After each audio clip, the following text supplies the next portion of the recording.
Bayangin, sebuah kapal megah yang disebut-sebut nggak bisa tenggelam, justru karam di pelayaran perdananya.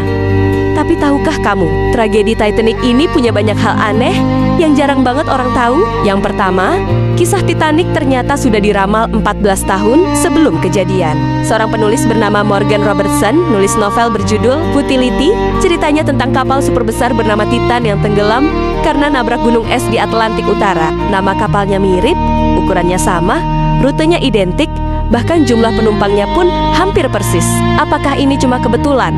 Atau semacam naskah takdir yang udah ditulis jauh sebelum tragedinya terjadi? Lalu ada teori gila yang bilang kalau Titanic sebenarnya sengaja ditenggelamkan. Kapal ini punya saudara kembar bernama Olympic yang rusak parah sebelumnya. Beberapa orang percaya dua kapal ini ditukar. Dan Titanic yang berlayar malam itu sebenarnya adalah Olympic yang udah cacat, sengaja dikorbankan demi klaim asuransi raksasa. Kalau itu benar, berarti ribuan nyawa malam itu hanyalah korban dari permainan uang dan kekuasaan. Tapi misterinya nggak berhenti di situ. Beberapa penyelam yang menelusuri bangkai kapal menemukan sesuatu yang aneh.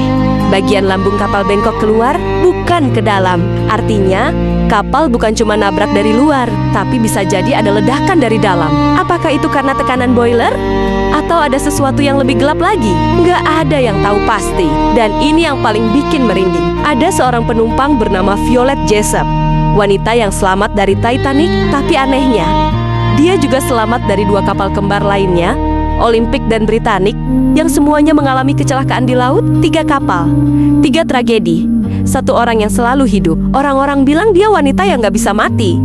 Tapi ada juga yang percaya dia pembawa kutukan laut itu sendiri. Yang terakhir, bangkai Titanic yang ditemukan tahun 1985 ternyata masih menyimpan misteri. Sonar modern menunjukkan kalau posisi kapalnya terus bergeser di dasar laut, seolah-olah ada kekuatan yang memindahkannya perlahan. Dan satu hal yang pasti, setiap kisah besar dalam sejarah selalu punya sisi gelap yang gak semua orang berani ungkap.